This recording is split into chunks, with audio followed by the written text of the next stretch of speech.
Makebi Zulu, the rising voice capturing Copperbelt's youth, Zambia's political game changer?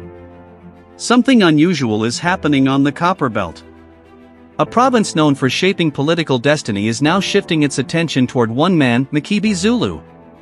From Kitwe to Ndola, from Mufulira to Chingola, Copperbelt youths are speaking with one voice. They want change, they want direction, they want a leader who listens. So how did Makebi Zulu, a lawyer, MP, and outspoken PF figure, suddenly become the new center of attention? In this video, we break down the momentum, the strategy, and the political implications behind this sharp rise. Stay with me, this story affects Zambia's 2026 roadmap more than you think. Good day, viewers. Welcome to another edition of InspirAfrica Official. I'm Nakash. It's been quite a week here, and I hope you're all doing well wherever you are in the world. Today, we're diving into something truly fascinating happening in Zambia's political landscape. Today's lead story, a young voice is echoing through the copper mines and dusty streets of Zambia's industrial heartland, and the political establishment isn't sure whether to embrace it or fear it. Picture this, in the heart of the Copperbelt, where generations have descended into the earth to extract Zambia's mineral wealth, a new kind of excavation is taking place.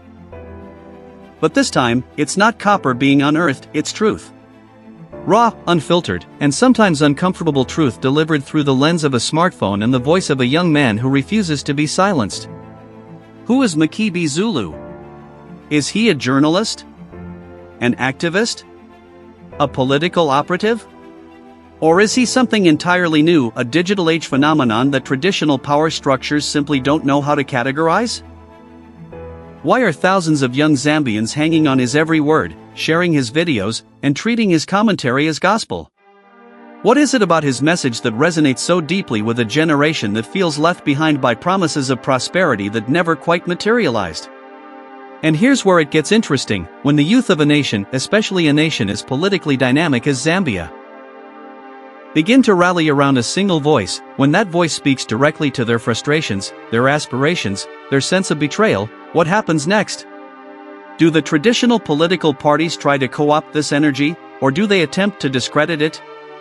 And perhaps most crucially, is Makebi Zulu genuinely independent, or is he a piece in a larger political chess game being played in Lusaka's corridors of power? The answers to these questions might just determine the trajectory of Zambian politics for years to come. Factual foundation, background and timeline. The revelation came to light gradually, like so many modern phenomena, through the viral spread of content across social media platforms. Makebi Zulu emerged onto Zambia's digital landscape in 2022, initially as one of many young content creators documenting life in the Copperbelt province. The Copperbelt, for those unfamiliar, is Zambia's industrial backbone. Home to cities like Kitwe, Ndola, and Chingola, where mining has defined the economy and culture for over a century. But unlike other creators focused on entertainment or lifestyle content, Zulu pivoted toward political commentary with a distinctive edge. He spoke the language of ordinary young Zambians, mixing Bemba, Nyanja, and English in a way that felt authentic rather than polished. His early videos in late 2022 focused on local governance issues. Potholes that never got fixed, youth unemployment rates that kept climbing, and the disconnect between political promises and lived reality. By early 2023, his following had grown from hundreds to thousands. The turning point came in March 2023 when he posted a video titled "Ba President, We Need to Talk" that directly addressed President Hakainde Hichilema's administration. The video went viral, garnering over 200,000 views within a week, extraordinary numbers for Zambian political content. Throughout 2023, Zulu's content became increasingly pointed. He began conducting street interviews with unemployed youth, visiting struggling market vendors, and documenting the conditions in compounds, Zambia's high-density urban townships. His June 2023 series on the cost of living crisis struck a particular nerve, with young people across the country sharing his videos and adding their own testimonies in the comments. By October 2023, politicians began taking notice. Some praised his grassroots approach, others questioned his motivations.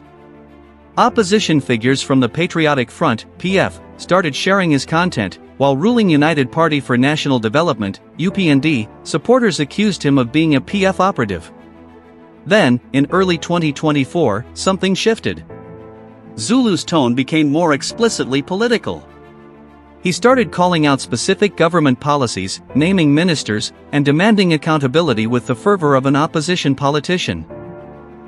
His February 2024 video criticizing the government's handling of the load-shedding crisis became his most viewed content yet, surpassing 500,000 views.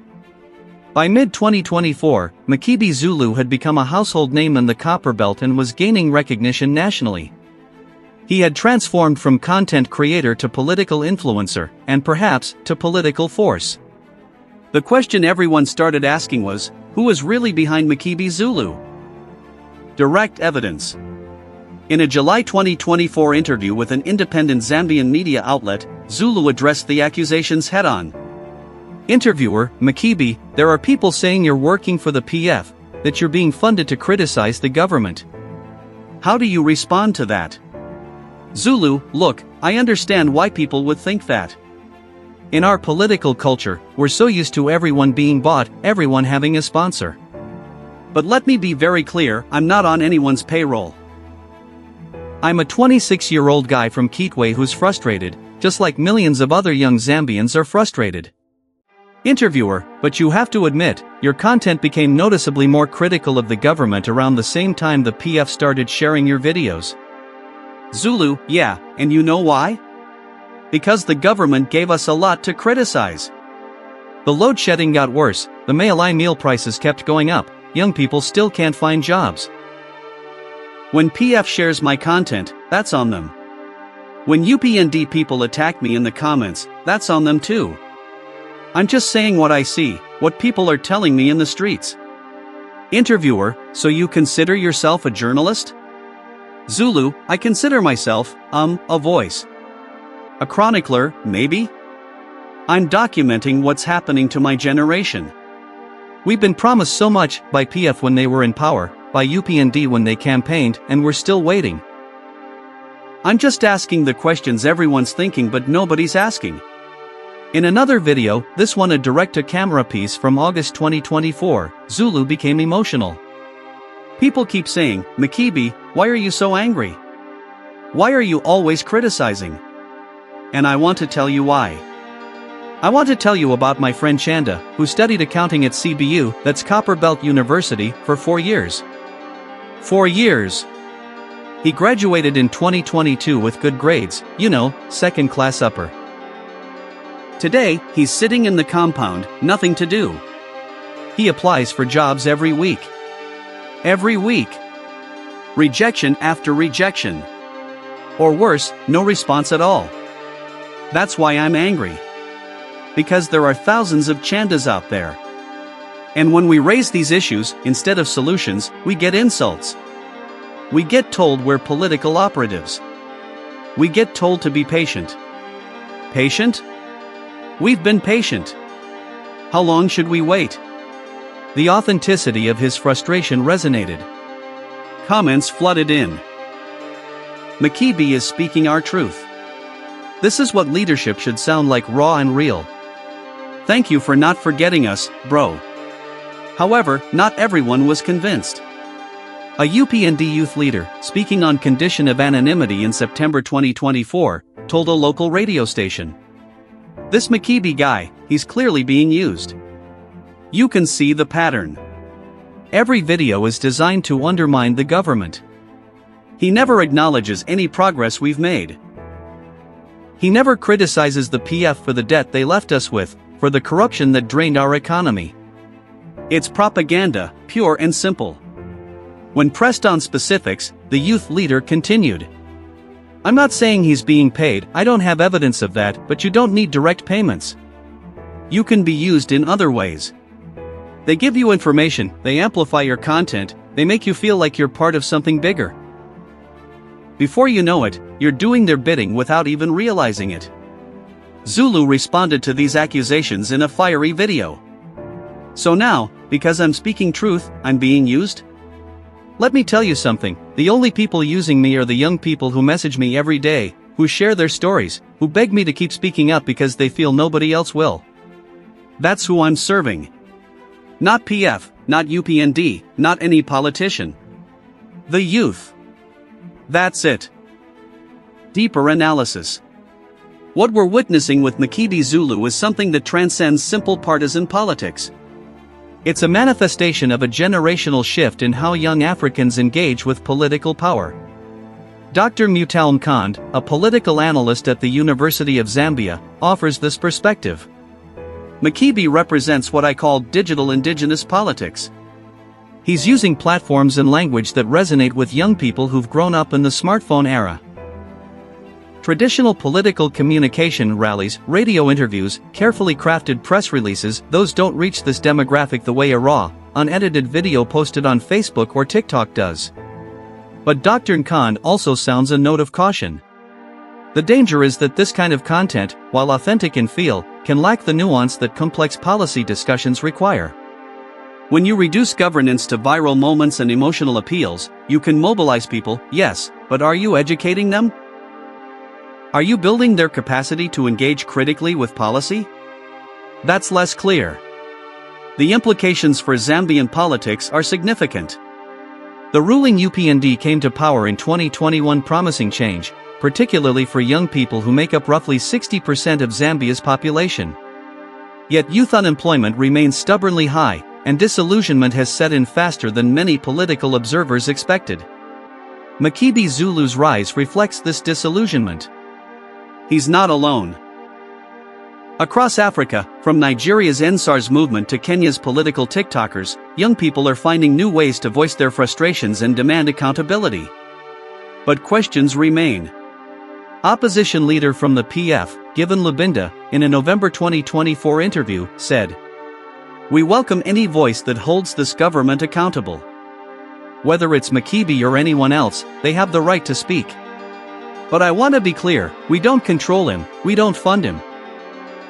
If supporting someone means sharing their content when they speak truth, then yes, we support him. Critics note that this is precisely how modern political influence works, not through direct control, but through amplification.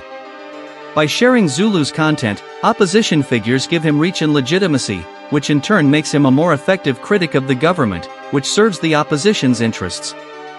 Meanwhile, ruling party officials have taken a more confrontational approach.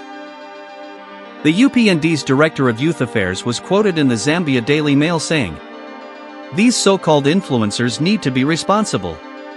You can't just go around making allegations without facts, stirring up emotions, and then claim you're just a concerned citizen. There are proper channels for grievances." But this response itself reveals a disconnect. Young Zambians increasingly see proper channels as ineffective bureaucratic dead ends. They want immediate, visible accountability, and social media offers that in a way traditional institutions don't. There's also the legal dimension. Zambia's Cybersecurity and Cybercrimes Act has provisions that some worry could be used to silence critical voices online. While no action has been taken against Zulu, the precedent concerns digital rights advocates. Laura Mitty, a prominent Zambian activist, notes, "Whether you agree with Makebi or not, his right to speak must be protected."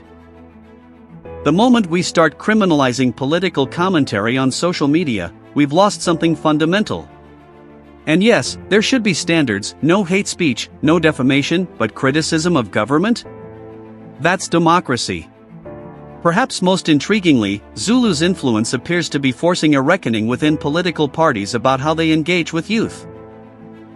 Both UPND and PF have ramped up their social media presence, recruiting young content creators and trying to craft messages that feel authentic rather than scripted.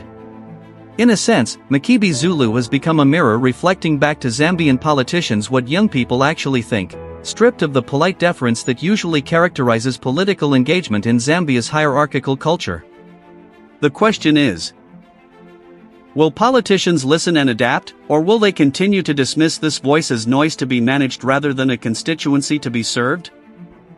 So there you have it, viewers. The story of Makebi Zulu, content creator, political influencer, voice of frustrated youth, or perhaps all of the above. Whether he's an independent truth-teller or a useful tool for opposition politics might matter less than the fact that his message resonates with thousands of young Zambians who feel unheard. What's undeniable is that he represents a new paradigm in African politics, where the barrier between citizen and commentator has collapsed, where anyone with a smartphone and something to say can build an audience and influence the national conversation. Is this healthy for democracy? Does it enhance accountability or just add noise? Can it lead to substantive change, or just viral moments that fade as quickly as they trend? These are questions without easy answers, but they're questions worth grappling with in Zambia and across the continent. Thank you so much for watching this edition of InspirAfrica Official. I'd love to hear your thoughts in the comments below.